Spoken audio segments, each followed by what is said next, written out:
Police! Stand still, police! The raid is part of a new police campaign which targets Britain's professional burglars. The aim? To transfer the fear of Britain's biggest crime from the victim to the thief. Is this your room, is it? So if you go in there, these officers are going to search it. Most people feel that, having been burgled, that it's a bit like rape. Someone comes into your house, takes all of your treasured possessions and makes off with them. And really, we shouldn't put up with that. That's not a minor offence, that's a serious offence.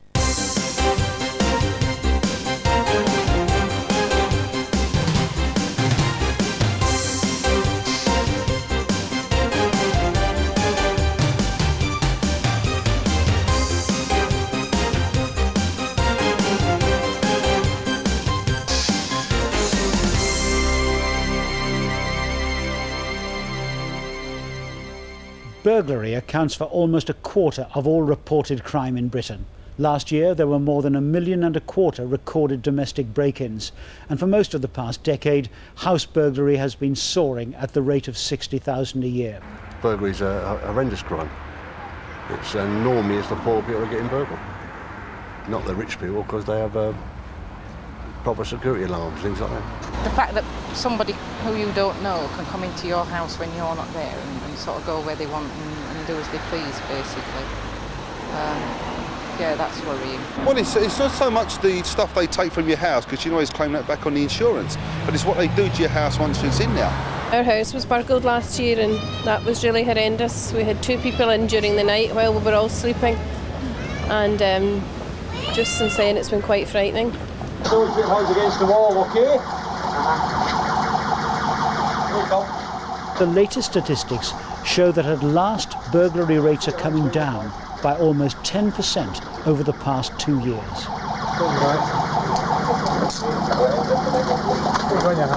The reduction in burglaries has been achieved largely through crime prevention. Clear-up rates are not high. Only slightly over 1/5 of house break-ins are solved. Right from the first days of the modern police service, we were set up with a basic intention of preventing crime. I think that the more exciting end often is to detect crime, and much of the media portrays police officers getting involved in chases, getting involved in arresting offenders, and sometimes in a violent manner. From my point of view as a Chief Constable, I think from the community's point of view, from your point of view, we don't want that crime to occur in the first place. Burglars are looking for, I suppose, easy targets is the simplest way of putting it. They're looking for an easy in and out. The easier it is for them, the less work to be done, the quicker to get away. Once they look at a target, they've got to start eliminating certain things. Those things will be alarm systems, lights, fences, things that they've got to negotiate that make it harder. So once you start taking the equations away, what you're left with makes it easier for them. Sergeant Campbell is a burglary squad specialist, a thief-taker who asks every burglar he catches why they chose the houses they broke into. This vision of a burglar, you know, a 35-year-old man in balaclava and gloves, and we deal with kids. We interview them day in and day out, from 14, 12, 14, sort of peaking at 25. There's not many burglars above that. Instead of nipping in, stealing a microwave or one article, they're tending to go in now and clearing the house out, filling the wheelie bin and wheeling it away like a wheelbarrow. The one we've just passed had a house number on. If people put their house numbers on, it would help us in locating the property back to that house. As a crime prevention method, again, the other thing is to either chain your bins together or chain them to something at the house, a drain pipe or something. In that way, you're going to prevent the wheelie bin being taken, or it's going to make it harder for the burglar. There are quite simple things you can do about how your house is to make it less so.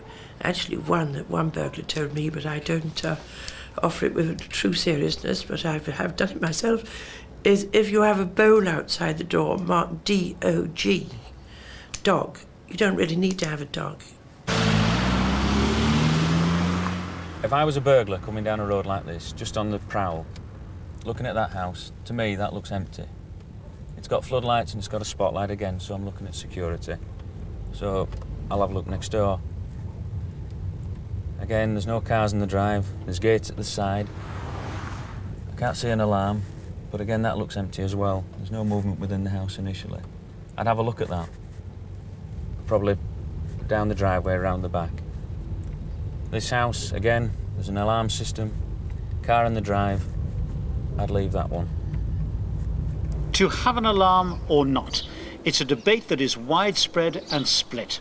Those in the forefront of the battle against the house burglars mainly support the value of fitting an obvious alarm, even though virtually every police force in the country is plagued by false alarms and millions of pounds are wasted each year on pointless call-outs triggered by these things accidentally going off.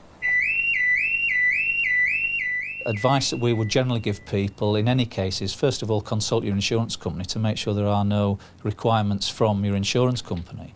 But I think very, very important is that if you do have an alarm system installed, you must notify your neighbours, both at the side and back and front, that you're having this system installed.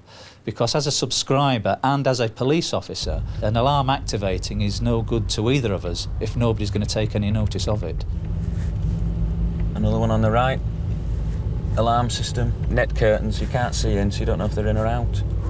It's just a little thing, but it's effective. Such as that house, you can see straight through.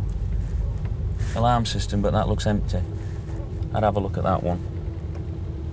We have a big problem selling alarms to people, because they say, well, they're always going off and everybody ignores them. Burglars don't ignore them. It's a brave man that stays in a house with an alarm ringing. This is an attempted burglary in progress in Yorkshire. A rare sight because house burglars have not yet been widely caught on camera.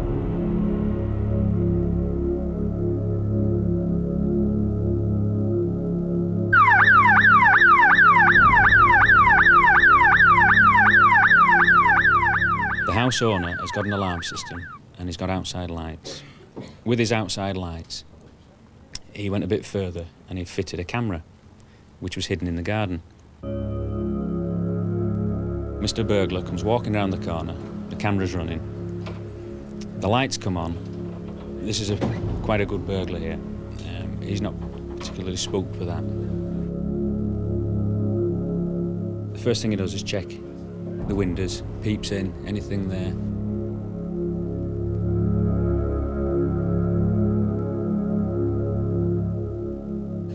He goes back, has a little feel at the windows, sees which is the best, and he then attacks the patio.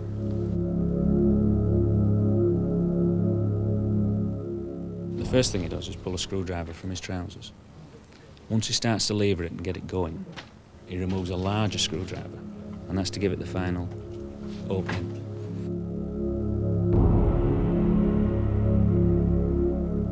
For some reason, he can't get it open. Again, it's back to the security of the house. He had patio door locks, he had a better system. He then decides he's going to go to the window and have a go at that. As he walks across, the alarm activates at that point. And he eventually runs across the garden, clears the fence, and there's a line running from the house, clothesline, and you can see it shaking where he's cleared the fence. He's not going to hang around to see if the neighbours come or see if somebody comes out. And that was the alarm.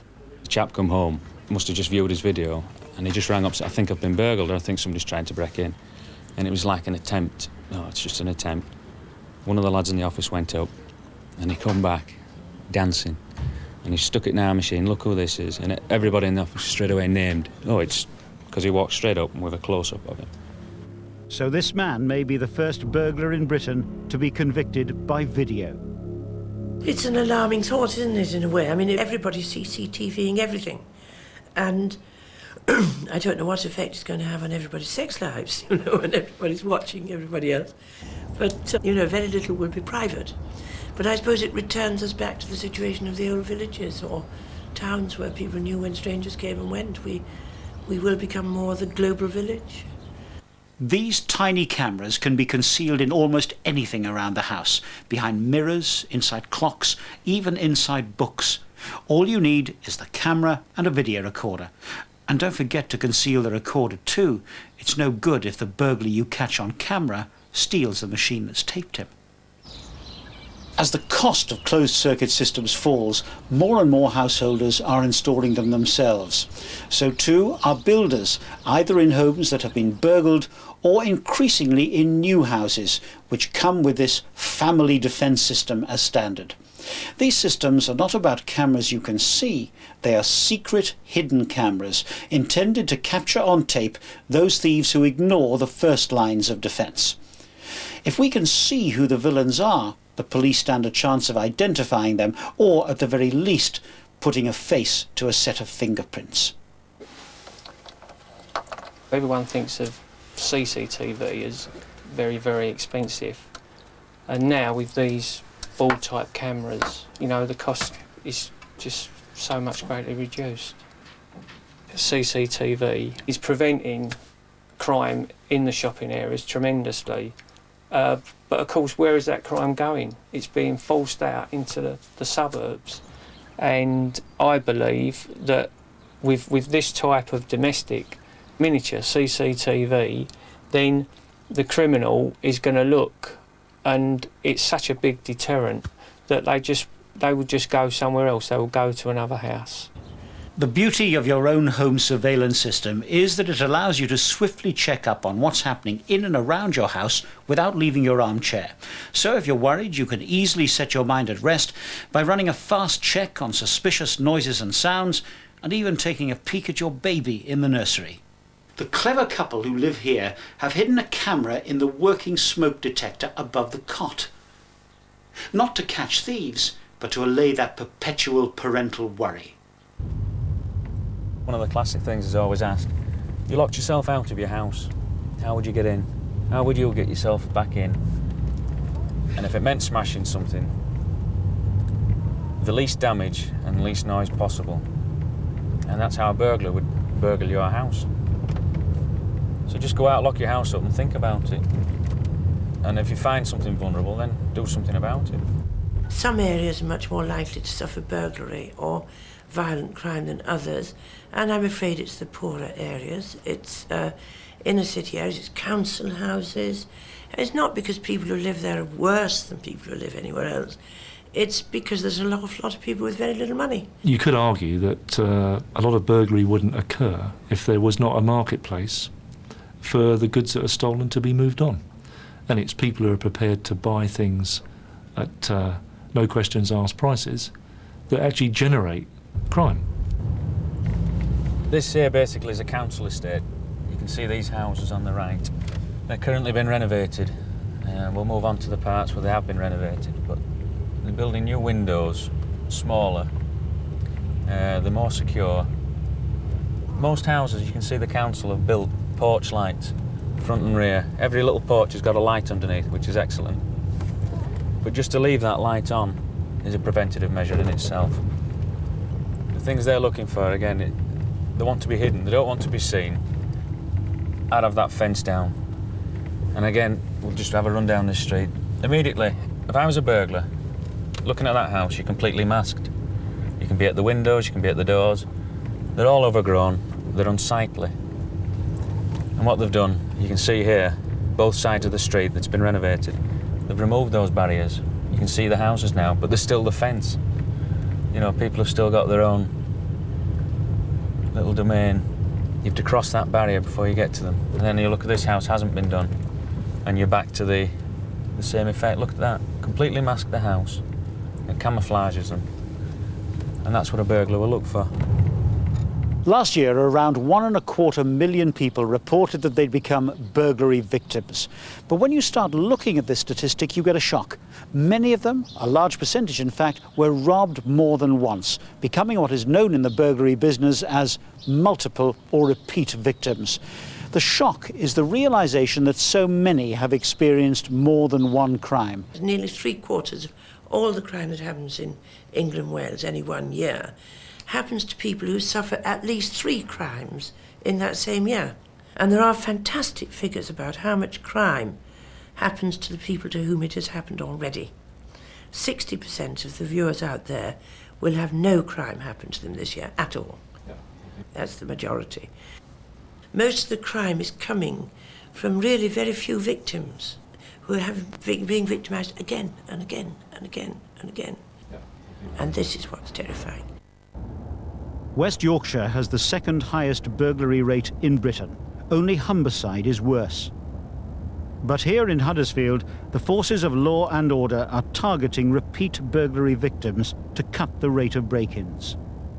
People who have been burgled are far more likely to be burgled again, and therefore, when they've been burgled twice, the likelihood is that the increases that they're going to be burgled on a third occasion. So therefore we set our stall out to see, well, what can we do about this? We have, therefore, a scheme which actually has different levels of involvement of the police and other agencies. And what we do is we actually bring this plan into operation when someone is burgled. In what is claimed to be the most advanced scheme of its kind in the country, the police, the Home Office and criminologists have set up a special burglary response unit. With the help of computers and what is called crime pattern analysis, the task force aims to help police officers as well as burglary victims. Investigators are taught to understand the needs of the victim more, and victims get a graded priority response when they are robbed. If you've been victimised once, then that sets in the sort of bronze level response. Second time victimisation, a silver response, and third or more victimisations within a 12-month time period, we instigate then the gold response. The bronze response involves a package of crime prevention materials, leaflets, ultraviolet marker pens and discount vouchers for locks and alarms. Another robbery brings a more personal service from the Crime Prevention Division. That would be my first contact with a victim. That would be the second time victimisation. And I would be expected there to attend either the domestic property or the commercial property, depending on which it was, and to give good quality crime prevention advice. We can harden that target. We can put better locks and bolts on, we can put cameras on it, we can put sort of alarms in it. We can do various things to catch the people who are repeatedly stealing things from particular houses. Gold-level police efforts include the use of special undercover surveillance operations. I've been burgled now 3 times in the last 5 months. This is the actual window, the entry where the people actually get in, and as you can see it's only small, but you've got the woodlands at the back, so it's a great escape route. Each time I was burgled, different things were taken. I mean, the first time was the worst because they basically wiped me out. They'd taken things from video recorders to camcorders, stereos, radios, little gadgets, things like that. The second time, I'd actually replaced a few of the items, obviously not all of them. So they were, again, the video was the main target, electrical things and other little bits and bats. Just behind me here is just speakers where the appliance has been just ripped out and taken. You know, my full set of stereo system was there. Again, round this area of the house, there was little gadgets where the children had electrical things. Again, they were just taken, moved away. The third time, the police have been very good. They've been out here in the cars doing patrols. Because it's an isolated area, we all know who's coming to each house and things like that. Anybody they see different, they're going to stop and question them. So the patrols have been quite frequent, regular, through the daytime and at night time as well. The Huddersfield Burglary Squad find that most robberies get reported at the end of the normal working day. And what's his home address? There's been a burglary at a house out at Skelmanthorpe, which is quite a way out from the centre. It's just about on the edge of our division here at Huddersfield. It's a chap who's been broken into for the 3rd time now. So he falls into the category of the repeat victimisation, which we've been operating now for the last 12 months or so.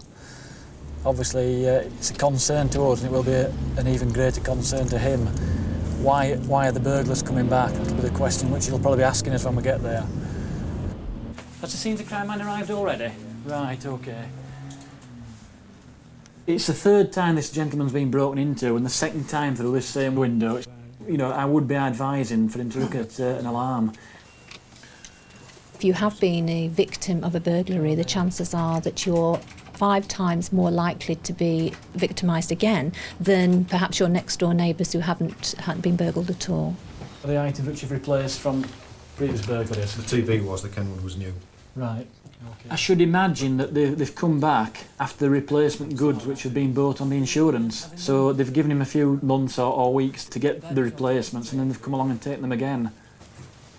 Once they've been in your premises, they know the layout of your property, they know how to get in. What you have to do is to make those secure repairs very quickly and upgrade your security so they can't get back in. Right. Have you any electrical items missing from here? So it's jewellery, and obviously been looking for cash, have the small items. When people fear burglary, they fear worst case burglary, you know, they fear somebody coming in a black balaclava and terrifying them, you know, when actually I think most burglary is committed when people are out or fast asleep and the burglar is very frightened and nips out again quickly. We've been examining the house for fingerprints, and unfortunately, at the point of entry and throughout most of the attacked surfaces at the house, we've found glove marks. However, we have found some footprints on the windowsill at the point of entry, and these correspond to like footwear impressions on a footpath which leads round the back of the premises. It's a UPVC framed window. It's obviously quite modern. At one time of the day we didn't go to many burglaries where people would have tried to gain entry or get out through a modern window like that. But it's the same old case that as the criminal tries and tries, they eventually find a way around a security system, and as on this occasion they've popped the frame from the outside and managed to pull it open, forcing the frame and causing a considerable amount of damage at the same time. And then obviously they've got their access point, and they've also been back out the same way. The alternative, which is appealing on the market nowadays, is the combined lock and alarm. So if someone was to tamper with it from the outside and cause it to vibrate or bang against the window, then it would activate a shrill alarm inside the house, which would hopefully scare away the burglar. The officers' reaction in Huddersfield now is very, very positive. They're giving an honest message and actually telling people that the likelihood is the offender may return. But armed with that knowledge, we can do something about it. And gone are the days when we've given the old "don't worry, lightning doesn't strike twice" message, which was perhaps misleading, although it was done with the best will in the world to try and calm people down. There's some tracks leading across the lawn here. We've had a 23% decrease in domestic burglary. We've managed to reduce the repeat victims of burglary by 58% in the first 12 months. The officers now are no longer cynical. They believe in what's happening. They've been supportive right from the start. They know that it can be effective, and it works. The apparent success of the Huddersfield repeat victimisation programme, the 23% decrease in break-ins, compares with the West Yorkshire Police Force area reduction in burglaries of 4%.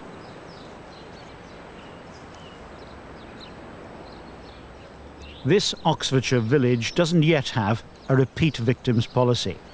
The owner of this 300-year-old cottage has been broken into 3 times. He describes his village as a crime black spot and has now taken extreme anti-burglar measures of his own. When we moved in, I think in common with most other people in the area, we didn't lock our doors, we didn't take any particular security precautions at all. It was a typical, quiet, picturesque little Cotswold village. Of the whole village, something like 67% of the village have had some sort of breaking, theft or act of vandalism. You know, we do all the right things, we think. We've got a neighbourhood watch scheme, we've got excellent neighbours who look out for one another, but it's heartbreaking. I felt we had to take more precautions. Well, this was the culmination of a whole series of measures I took. This is a tripwire which can be moved around the garden, and I do move them around. And it basically is clipped at about waist height onto a system like this, which can be screwed onto any piece of timber. And the shotgun cartridge is placed at the base. And when the tripwire goes off... Joe Reeve has gone even further. He's sown what he calls landmines in parts of his garden. The landmines themselves are like small frisbees, which are placed under the grass, and when they stand on, you stand on them, they just go bang. I find in practice that the tripwires are much more difficult to see and much more effective. And the other thing, of course, is I can adjust a tripwire up to, say, 1 metre high, so that I'm not going to injure small children, but I will certainly frighten teenagers or people of average height. What I'm working on currently is a development, really, of the landmines that I have been using. This is a paint mine. It has an explosive charge inside, and it's operated in the same way as the tripwires. Inside that, it looks like this. It's a broken open one. This has the explosive charge in, and this is a bag of permanent orange dye, which spreads about 30 feet in all direction, and it's impossible to remove.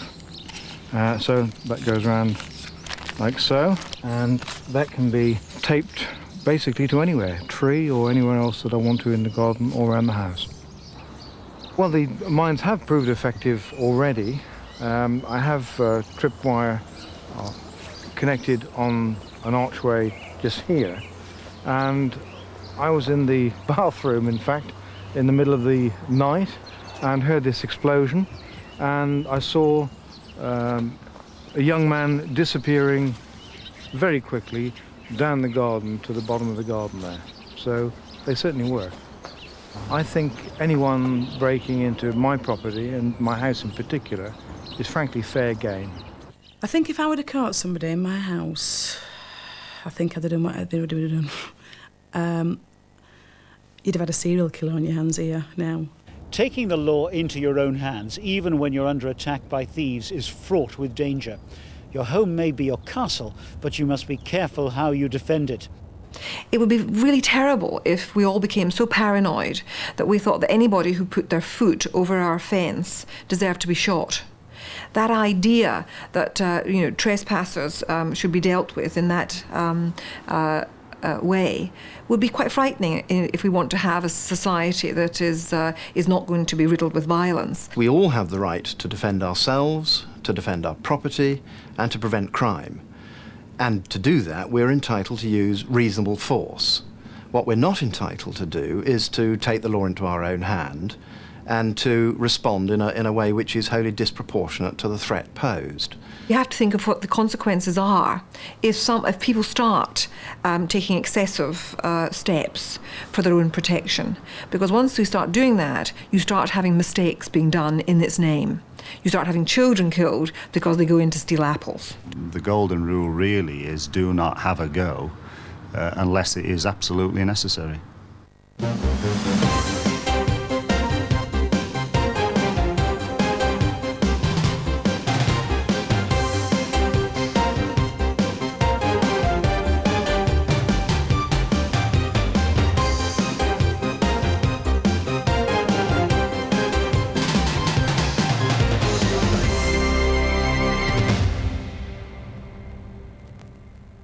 If you want to know more about crime prevention or the stories featured in Crime Beat, there's a CFAX page dedicated to the series. The Crime Beat number, 620. Security of what? What reason would the military have to kidnap one of their own pilots? That is not him. That is not my husband. They've done something to him. You failed to tell me a few things. They're back. Leave this case alone, Agent Martyn. They're scared. Drop the case. Mulder and Scully are back on the X-Files tomorrow at 9 on BBC Two. This poem is entitled, I Am the Greatest. For those of you who haven't heard, I'm a most enchanting guy. The greatest boxer that ever lived. Would you like me to tell you why? I was born the champion. I'm poetic. I'm brash. I swing. My greatness is too much for me. Man, I'm everything. Mr. Muhammad Ali has just refused to be inducted into the United States Armed Forces. I will not go 10,000 miles to help murder the darker people of the earth. Reputation squares up to the man who was a magician in the ring and a martyr out of it. Seconds Out for Muhammad Ali, Thursday at 9 on BBC Two. Reputed to be one of the worst cities in the world, in 40 minutes Clive Anderson finds out whether Calcutta deserves such a bad name.